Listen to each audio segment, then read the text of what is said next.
नमस्ते दोस्तों, आपकी एकेडमी में आप सभी का स्वागत है। हम आशा करते हैं कि आप सभी स्वस्थ होंगे और यूजीसी नेट हिंदी दिसंबर 2024 की तैयारी में आप सभी पूरी तरह से लग गए होंगे। दोस्तों, जैसा कि मैं एक सीरीज़ लेके आया हूँ यूजीसी नेट हिंदी दिसंबर 2024 के लिए। हिंदी में जितनी भी कहानियाँ लगी हुई हैं यूनिट 7 के अंतर्गत 21 कहानियाँ जो लगी हुई हैं, मैं बारी बारी से एक एक कहानी पर पूरा उस कहानी का पाठ पीवाईक्यू सहित सभी जितनी भी महत्वपूर्ण तथ्य हैं पीवाईक्यू है एमसीक्यू मेरे द्वारा जो भी बनाए जाते हैं, मैं बारी बारी से लेके आ रहा हूँ। उस सीरीज़ में आज की जो कहानी है वो सातवीं कहानी है पिता। यह ज्ञान रंजन की कहानी है पिता। इस कहानी का हम संपूर्ण पाठ करेंगे और पिछले यूजीसी नेट में जितने भी पीवाईक्यू इस कहानी से संबंधित पूछे गए हैं उस पर भी हम बात करेंगे। साथ ही पिता कहानी से संबंधित जितने भी महत्वपूर्ण तथ्य हो सकते हैं, चाहे वो पात्र हो, वो सब पर हम उन सब पर बात करेंगे। आप सभी अपने अगर आपके पास टेक्स्ट है कहानी का तो उसे खोल लीजिए, ओपन कर लीजिए और एक कॉपी अपने सामने रखिए और जो भी महत्वपूर्ण बिंदु हैं उसे आप नोट करते रहिए। तो आइए चलते हैं कहानी के महत्वपूर्ण तथ्यों पर। सबसे पहले देखिए, ये कहानी की श्रृंखला में छठवीं कहानी है पिता। पिता कहानी का प्रकाशन वर्ष 1965 में हुआ था। इसके लेखक हैं ज्ञान रंजन। यह कहानी फैंस के इधर उधर नामक कहानी संग्रह में सन 1968 में प्रकाशित हुआ था, संग्रहित हुआ था। ज्ञान रंजन की एक कहानी संग्रह है फैंस के इधर उधर। उस कहानी संग्रह में पिता नामक कहानी 1968 में प्रकाशित हुई थी। आप इसे नोट कर लीजिए। उसके बाद देखिए, कभी कभी ये भी पूछ लेता है कि पिता नामक कहानी या फिर आपके सिलेबस में जितनी भी रचनाएं लगी हैं वह किस रचना में संग्रहित हैं, किस संकलन में संकलित हैं और उस संकलन में कितनी कहानियां हैं या फिर कितनी रचनाएं अन्य संकलित हैं, तो हम उससे भी देखेंगे। फैंस के इधर उधर कहानी संग्रह में कुल 12 कहानियाँ संग्रहित हैं। पहला दीवा स्वप्नी, दूसरा कलह, तीसरा खलनायिका और बारूद की फूल, चौथा है आत्महत्या, पांचवा है सीमाएं, छठा है फैंस के इधर उधर, सातवां है शेष होते हुए, 7वें नंबर पर कहानी है पिता। इसे आप ज़रूर नोट कर सकते हैं। ये पूछा भी जा सकता है कि फैंस के इधर उधर कहानी संग्रह में या फिर फैंस के इधर उधर कहानी संग्रह में पिता नामक कहानी किस नंबर पर संग्रह से संकलित है, तो आप इसे नोट करिए 7वें नंबर पर। 8वें नंबर पर है एक नमूना सार्थक दिन, 9वें नंबर पर है दिलचस्पी, 10वें नंबर पर है छलावा और 11वें नंबर पर है संबंध।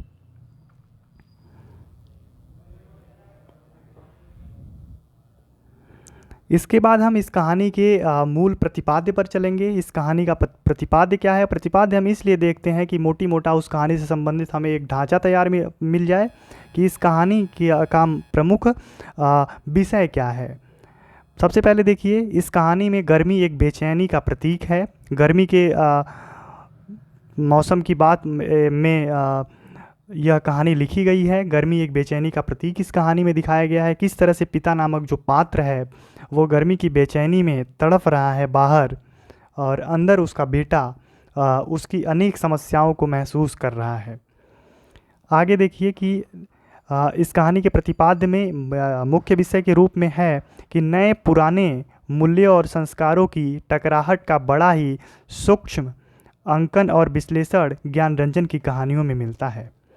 पिता कहानी में लेखकीय दृष्टि स्थिति का पूरा जायजा लेती है और दो पीढ़ियों के अंतर को सही रूप में पकड़ती है। अगला पॉइंट देखिए, आधुनिक मध्यवर्गीय परिवारों में पीढ़ीगत संघर्ष एवं द्वंद्व का चित्रण। यानी आधुनिक मध्यम वर्गीय परिवारों में पीढ़ीगत जो संघर्ष का द्वंद्व है उसका भी चित्रण इस कहानी के माध्यम से किया गया है। आगे हम जब कहानी के मूल टेक्स्ट को पढ़ेंगे तो आप सभी इन विषयों को उस कहानी में आप सभी देख पाएंगे। आगे देखिए कि पिता कहानी के संदर्भ में आलोचकों के प्रमुख विचार क्या हैं। बहुत सारे आलोचक हैं जो अन्य कहानियों के विषय में अपना मत रखते हैं। ये मैं वादे के साथ कहता हूँ, ये प्रमुख जो ये इतने इम्पॉर्टेंट तथ्य हैं ये आपको यूट्यूब में फ्री में नहीं प्रोवाइड कोई कर सकता। मैं लेके आया हूँ, आप इसका लाभ उठाइए और चैनल के साथ लगातार बने रहिए। पिता कहानी के संदर्भ में सबसे पहले बच्चन सिंह ने कहा है कि इस कहानी का केंद्रीय वस्तु अकेलापन है। इसे आप नोट करिए, ये प्रश्न पूछा जा सकता है, ऐसे प्रश्न लगातार पूछे जा रहे हैं। प्रश्न बन सकता है कि पिता नामक कहानी का केंद्रीय वस्तु अकेलापन है, यह किसका कथन है? 4 ऑप्शन आपके सामने होंगे, बच्चन सिंह, रामचंद्र तिवारी, गोपाल राय, कमलेश्वर। ऐसे अनेक प्रश्न आपके सामने घूमेंगे, आप उस समय नहीं पहचान पाओगे कि ये किसने किस कहानी के संदर्भ में बोला था। इसलिए आप इसे नोट करते जाइए और कंठस्थ करते जाइए। आगे रामचंद्र तिवारी लिखते हैं कि ज्ञानरंजन मुख्य रूप से मध्यवर्गीय जीवन की कुरूपताओं, विसंगतियों और खोखलेपन को निस्संग भाव बेनकाब करने वाले यथार्थ धर्मी कहानीकार हैं। आगे गोपाल राय इस कहानी के संबंध में लिखते हैं कि ज्ञानरंजन का पिता अर्थात ज्ञानरंजन की पिता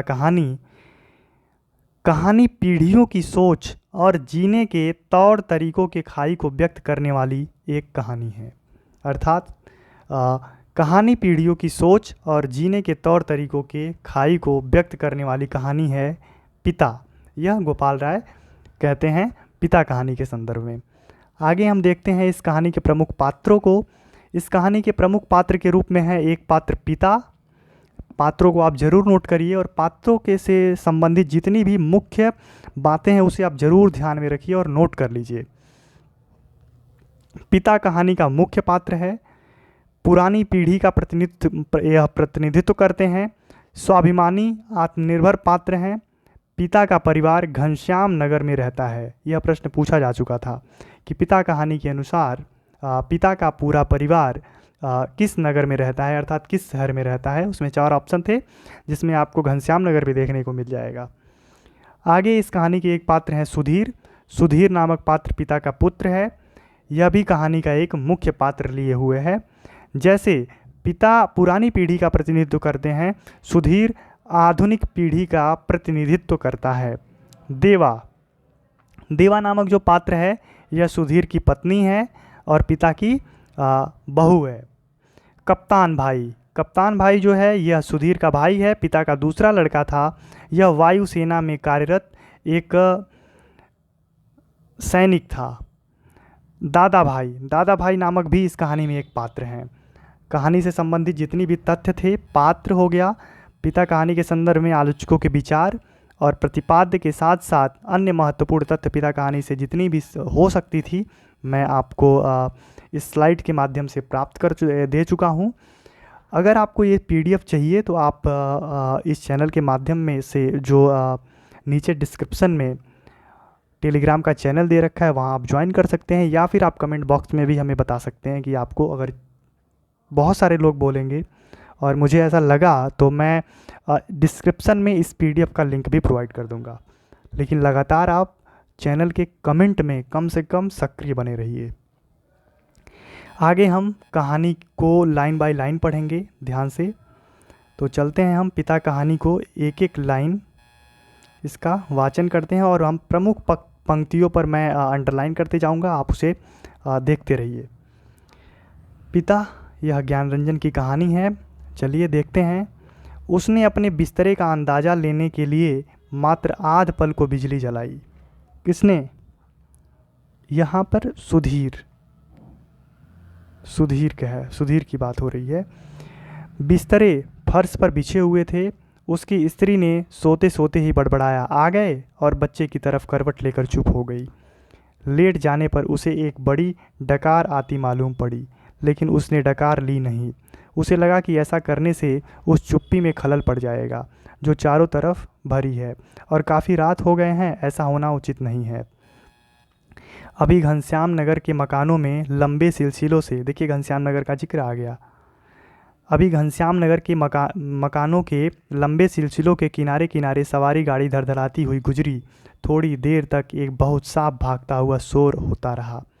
सर्दियों में जब यह गाड़ी गुजरती है तब लोग एक प्रहर की खासी नींद ले चुके होते हैं।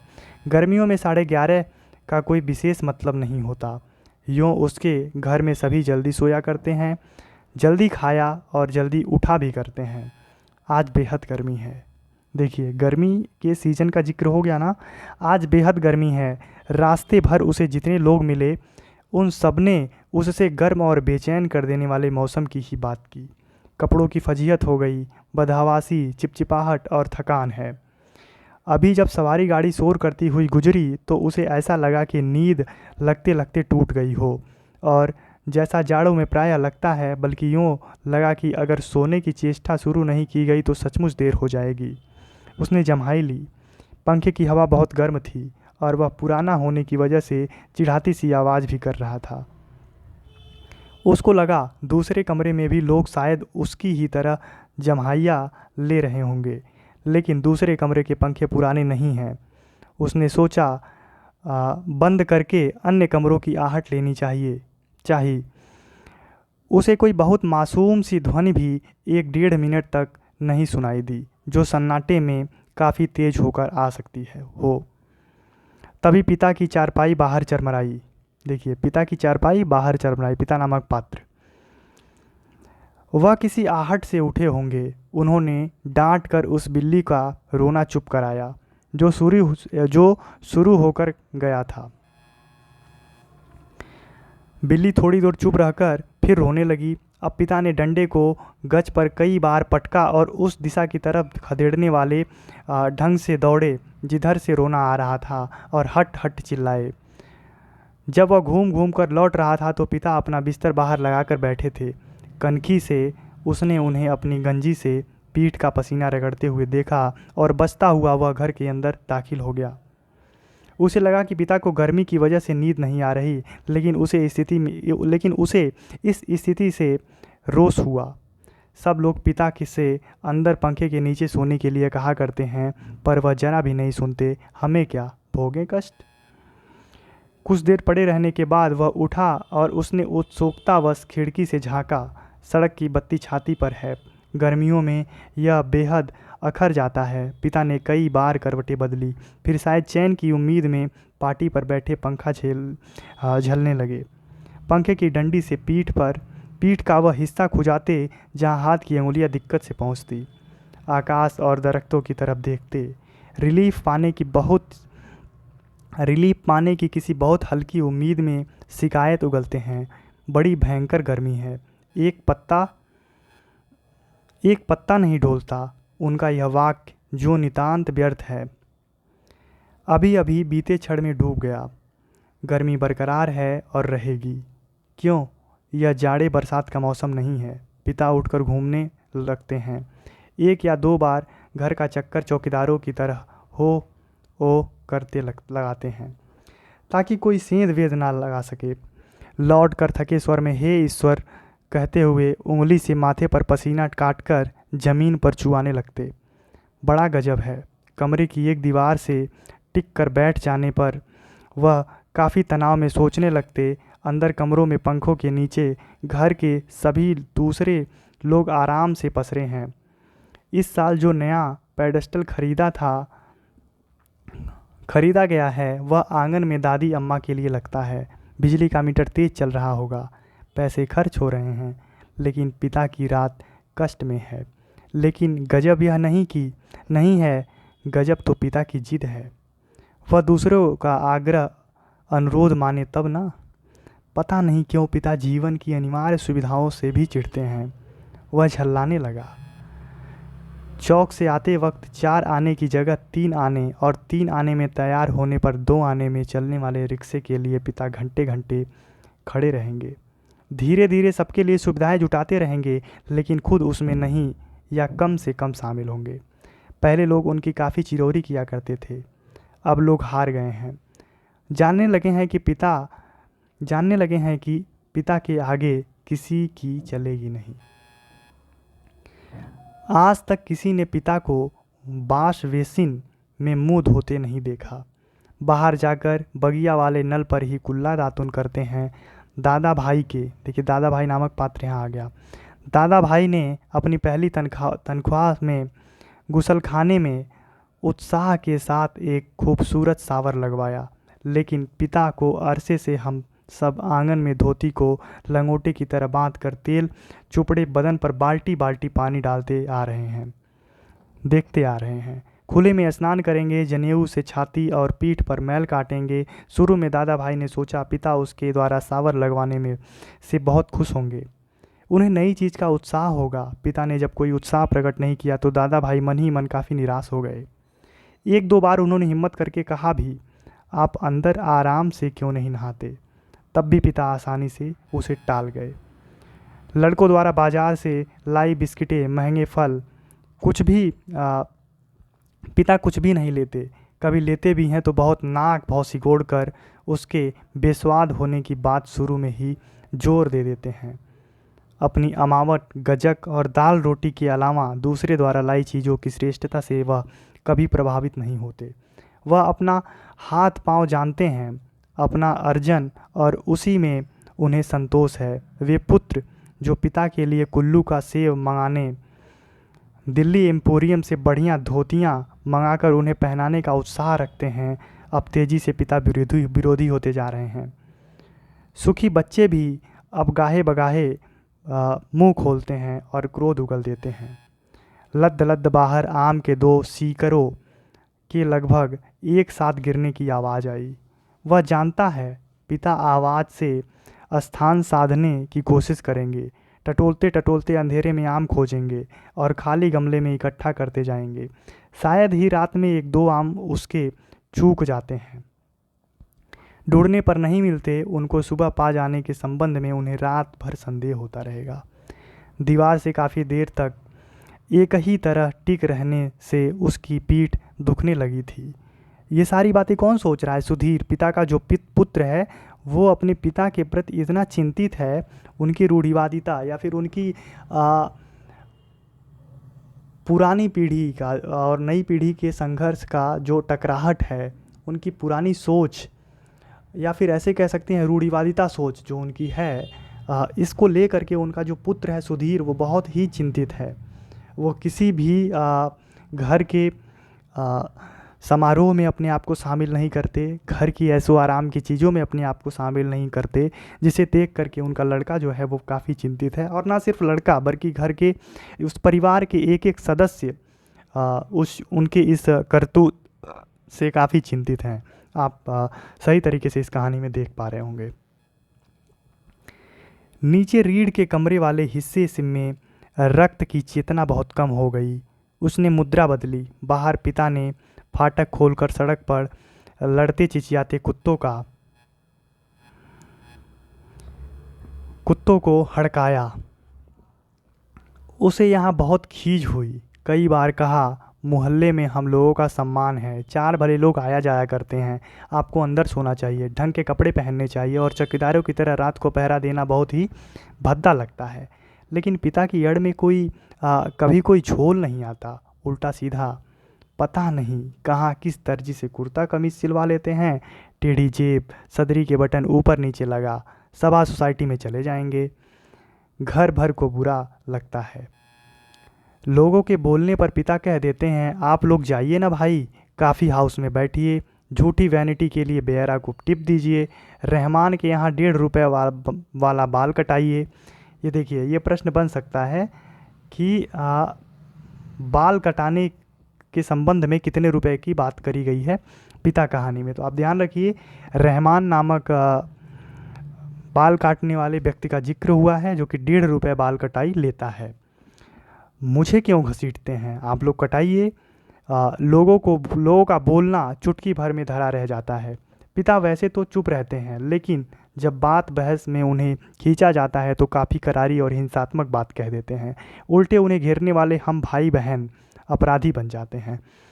यहाँ पर ये देखिए, भाई बहन का जो जिक्र है, इससे आप ये समझ सकते हैं कि सुधीर 2 भाई और 1 बहन थे। सुधीर 2 भाई थे और 1 बहन थे। एक तो उनका भाई है जो एयरफोर्स में है, वायुसेना में है, और एक बहन भी है जिसका जिक्र यहाँ पर हो रहा है। उल्टे उन्हें घेरने वाले हम भाई बहन अपराधी बन जाते हैं। कमरे से पहले एक भाई खिसकेगा, फिर दूसरा, फिर बहन और फिर तीसरा। 3 लोग हो गए ना। चुपचाप सब खीजे हारे खिसकते रहेंगे। अंदर फिर माँ जाएंगी और पिता विजयी पिता कमरे में गीता पढ़ने लगेंगे। या झोला लेकर बाजार सौदा करने चले जाएंगे। होता हमेशा यही है, सब मन में तय करेंगे आगे से पिता को नहीं घेरेंगे, लेकिन थोड़ा समय गुजरने के बाद फिर लोगों का मन पिता के लिए उमड़ने लगता है। लोग मौका ढूंढने लगते हैं पिता को किसी प्रकार अपने साथ सुविधाओं में थोड़ा बहुत शामिल कर सकें, पर ऐसा नहीं हो पाता। वह सोचने लगा, भूखे के सामने खाते समय होने वाली व्यथा शरीकी किसी स्थिति में हम रहा करते हैं। यद्यपि अपना खाना हम कभी स्थगित नहीं करते, फिर भी पिता की असंपृक्ति के कारण व्याकुल और अधीर तो है ही। पिता अद्भुत हैं और विचित्र हैं। वह सोचते हुए उठा। कमरे में घुटने या सिगरेट पी सकने की सुविधा नहीं थी, अन्यथा वह वैसा ही करता। उसने सो जाने की इच्छा की और अपने को असहाय पाया। शायद नींद नहीं आ सकेगी, यह ख्याल उसे घबराने वाला लगा। पिता अद्भुत और विचित्र हैं, यह बात वह भूल नहीं रहा था। पिछले जाड़ों में वह अपने लोभ को कुचलकर बमुश्किल एक कोट का बेहतरीन कपड़ा पिता के लिए लाया। पहले तो वह उसे लेने को तैयार नहीं हुए, लेकिन माँ के काफ़ी घुड़कने फुड़कने से राजी हो गए और उसी खुलदाबाद के लिए किसी लपटू दर्जी के यहाँ सिलाने चल दिए। सुधीर ने कहा, कपड़ा कीमती है, चलिए एक अच्छी जगह में आपका नाप दिलवा दूँ, वह ठीक सिएगा, मेरा परिचित भी है। इस बात से पिता ने काफ़ी हिकारत उगली। वह चिढ़ उठे, मैं सबको जानता हूँ, वही म्यूनिसिपल मार्केट के छोटे मोटे दर्जियों से काम कराते और अपना लेबल लगा देते हैं साहब लोग। मैंने कलकत्ता के हॉल एंडरसन के सिले कोट पहने हैं। आप कह सकते हैं कि पिता कहानी के अनुसार पिता ने कलकत्ता के किस दर्जी के द्वारा सिले हुए कोट को पहनने का जिक्र करते हैं। तो आप ध्यान रखिए, हॉल एंडरसन अपने ज़माने में जिनके यहाँ अच्छे खासे यूरोपियन लोग कपड़े सिलवाते थे। ये भी पूछ सकता है कि हॉल एंडरसन के वहाँ कैसे लोग कपड़े सिलवाते थे। तो आप ध्यान रखिए, अच्छे खासे यूरोपियन भी आपको ऑप्शन में देखने को मिल सकता है। ये फैशन वैसन जिसके आगे आप लोग चक्कर लगाया करते हैं ना, उसके आगे पाँव की धूल हैं। मुझे व्यर्थ पैसा नहीं खर्च करना। कितना परस्पर विरोधी तर्क किया पिता ने। ऐसा वह अपनी जिद को सर्वोपरि रखने के लिए किया करते हैं। फिर सुधीर ने भी कपड़ा छोड़ दिया। जहाँ चाहिए सिलवाइए या भाड़ में झोंकाइए, हमें क्या। वह धीमे धीमे बुदबुदाया। पिता बाहर अकबका कर उठ पड़े। शायद थोड़ी देर पहले जो आम बगीचे में गिरा था, उसकी आवाज़ जैसे अब सुनाई पड़ी हो। वह खिड़की के बाहर देखने लगा। किंचित टिका टिका सा पीठ के पसीने से बनियान चिपक गई थी। बेहद घुटती हुई गर्मी, मन उसका मथा जाता था। बीवी पड़ी आराम से सो रही थी। इसे कुछ पता नहीं, शायद पिता की खाट खाली थी। वह गिरा आम टटोलने के लिए बगिया में घुसे होंगे। पिता कितने विचित्र हैं। लंबे समय से वह केवल 2 ही ग्रंथ पढ़ते आ रहे हैं, यंत्रमत, नियमवत, रामायण और गीता। यह प्रश्न पूछा जा चुका है कि पिता पिछले 35 वर्षों से किन 2 पुस्तकों को पढ़ते आ रहे हैं। तो आप ध्यान रखिए, रामायण और गीता। यंत्रवत, नियमवत, रामायण और गीता। लंबे 35 वर्षों तक अखंड केवल रामायण और गीता उनके लिए युवा काल में जितना कुछ पढ़ा हो, उन्होंने उसे कभी भयावह, कभी सम्मानजनक और कभी झूठे लगता। यह सोच कर कि कोई व्यक्ति केवल 2 पुस्तकों में अपनी ज़िंदगी के 35 वर्ष काट सकता है और कैसे काट लेता है। तभी उसका बच्चा कुनमुना कर रोने लगा। उसने तपाक से खिड़की छोड़ी और अपने बिस्तर पर झूठ मूठ सो गया। ऐसा न हो कि देवा बच्चे के रोने से उठ पड़े और उसे संदिग्धावस्था में देख बहुत से बेकार प्रश्नों द्वारा हलकान करना शुरू कर दे। देवा बच्चे के मुंह में स्तन दे अपने ही सी बेखबर हो गई। वह दूध बिस्तरे पर सोता मालूम पड़कर भी जागता रहा। स्तन चूसने की चपचप आवाज़ आती रही और थोड़ी देर बाद बंद हो गई। यहाँ देखिए, देवा और सुधीर, देवा सुधीर की पत्नी है और उसका एक बच्चा भी है। इस बच्चे का जिक्र पात्र में मैंने नहीं किया है, आप नोट कर लीजिए, ऐसा पूछा जा सकता है। उसने तय किया कि वह देवा के बारे में भी कुछ सोचे अथवा उसके शरीर को छूता रहे। उसने देवा के कुल्हे पर हाथ रख दिया, लेकिन उसे तनिक भी उत्तेजना अपने अंदर महसूस नहीं हुई। उसने थोड़ी देर उत्तेजना की प्रतीक्षा की। अपनी इस हरकत से ऊब होने लगी और मन भी लांछित करने लगा। बाहर पिता सो या जाग रहे हैं, जैसा भी हो वह बड़े ज़बरदस्त हैं। इस समय बाहर रहकर बाहरी होते जा रहे हैं। घर के अंदरूनी हिस्सों में लोग आराम से हैं या कम आराम से किसी तरह से सो तो गए होंगे। वह विषादग्रस्त हुआ और अनुभव करने लगा, हमारे समाज में बड़े बूढ़े लोग जैसे बहू बेटियों के निजी जीवन को स्वच्छंद रहने देने के लिए अपना अधिकांश समय बाहर व्यतीत किया करते हैं। क्या पिता ने भी वैसा ही करना तो नहीं शुरू कर दिया है? उसे पिता के बूढ़ेपन का ख्याल आने पर सिहरन हुई। फिर उसने दृढ़ता से सोचा, पिता अभी बूढ़े नहीं हुए हैं, उन्हें प्रतिक्षण हमारे साथ साथ जीवित रहना चाहिए। भरसक पुरानी जीवन व्यवस्था कितनी कठोर थी। उसके मस्तिष्क में एक भिचाव आ गया। विषाद सर्वोपरि था। उसे आंखों में हल्का जल लगने लगा। उसे अपने आंखों में हल्का जल लगने लगा। अगर कोई शीत युद्ध न होता पिता और पुत्रों के बीच, तो वह उन्हें जबरन खींच के नीचे लाकर सुला देता। लेकिन उसे लगा कि उसका युवापन एक प्रतिष्ठा की जिद कहीं चुराए बैठा है।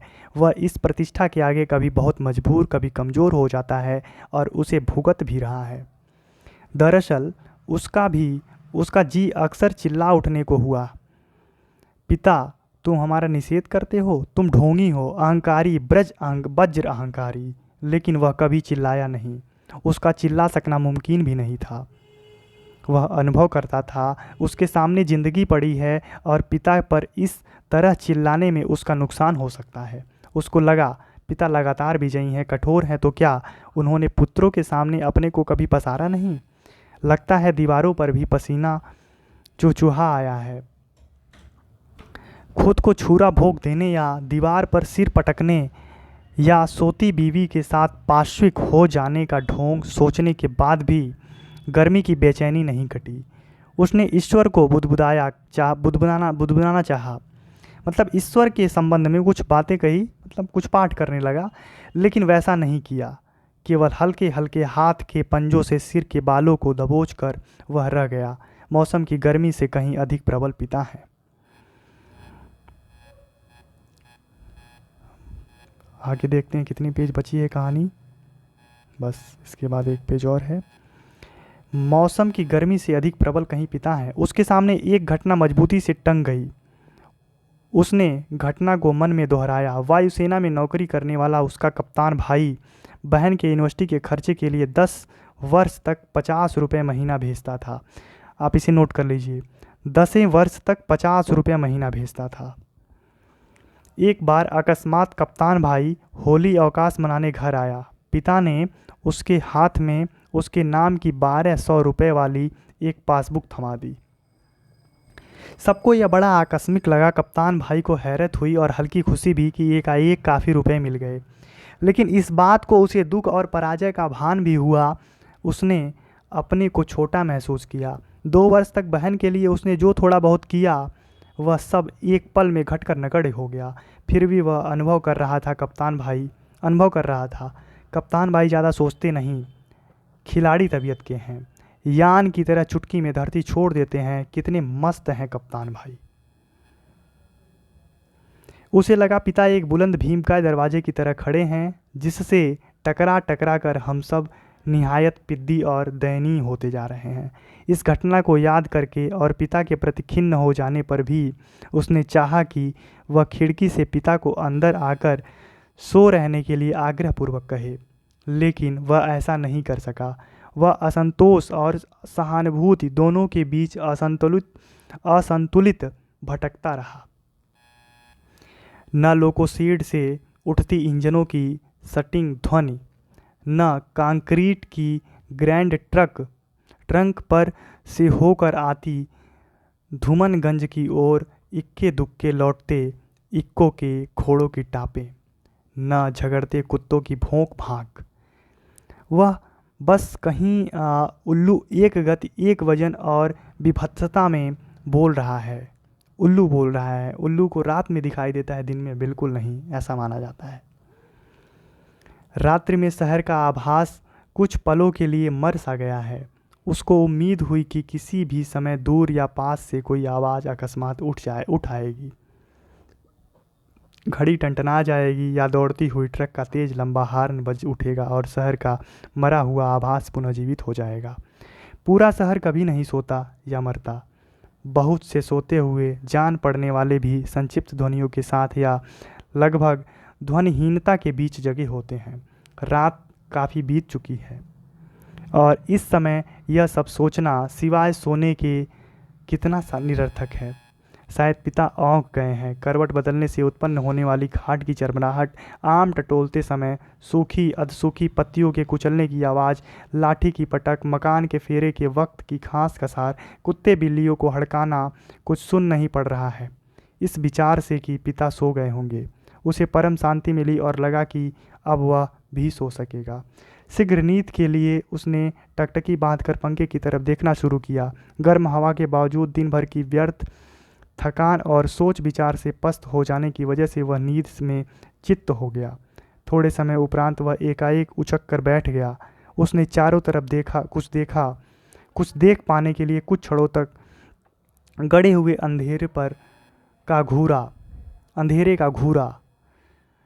अंधेरे का घूरा हुआ यह कि उसे शरीर में एकाएक बहुत गर्मी सी लगी थी और अजीब सी सरसराहट हुई। शायद पसीने में भीगी टांग पत्नी के बदन से छू गई थी। मुंह में बुरा सा स्वाद भर आया था। किसी बुरी बीमारी के कारण अक्सर ऐसा हो जाया करता है। उठकर उसने 2-4 कुल्ले किए और ढेर सारा ठंडा पानी पिया। इतना सब कुछ वह अधनीद में ही करता रहा। आंगन में पानी पीकर लौटते समय उसने इत्मीनान के लिए खिड़की के बाहर देखा। अब तक नींद, जो थोड़ी बहुत थी, काफूर हो गई। पिता सो नहीं गए हैं अथवा कुछ सोकर पुनः जगे हुए हैं, पता नहीं। अभी ही उन्होंने हे राम तू ही तू सहारा है कहकर जमाई ली है। ऐसा उन्होंने कोई दबकर नहीं किया। रात के लिहाज से काफ़ी शोर उठाते कहा है। शायद उन्हें इत्मीनान है कि घर में सभी लोग निश्चित रूप से सो रहे हैं।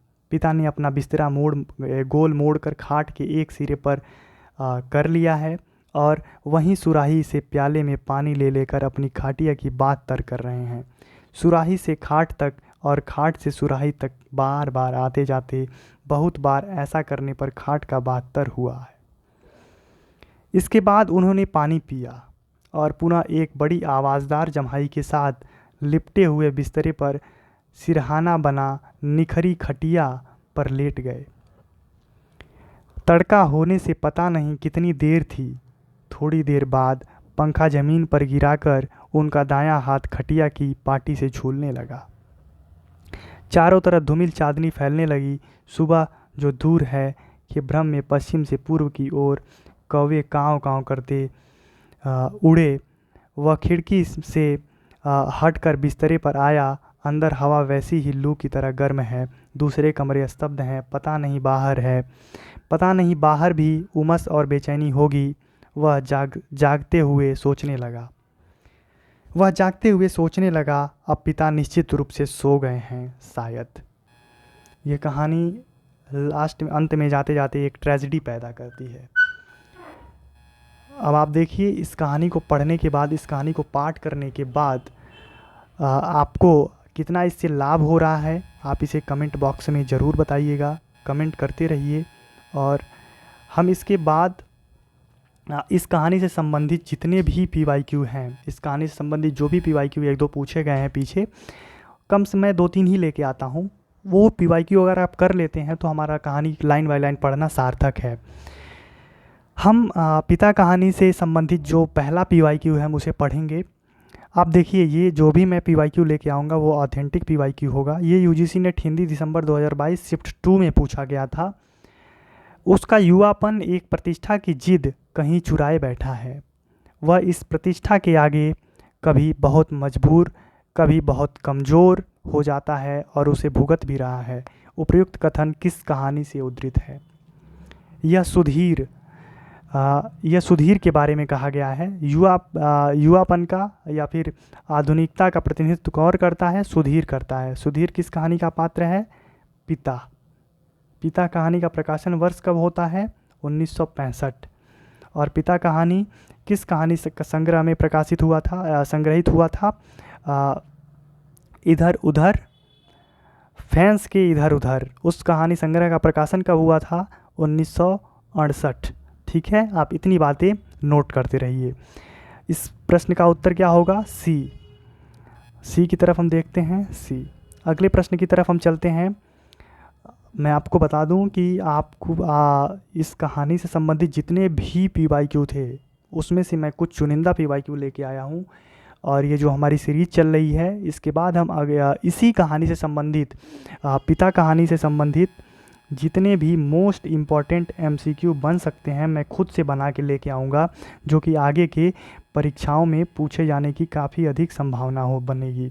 ठीक है, तो आप प्लीज़ चैनल को सब्सक्राइब कर लीजिए और इसके बेल आइकन को भी प्रेस कर लीजिए, ताकि आने वाली जो भी हमारी वीडियो हैं आपको निरंतर पहुंचती रहे आपके पास और आप उससे लाभ अर्जित कर सकें। और प्लीज़ मुझे कमेंट बॉक्स में ज़रूर बताइए कि आपको हमारी इस सीरीज़ से कितना लाभ हो रहा है और कितना नहीं।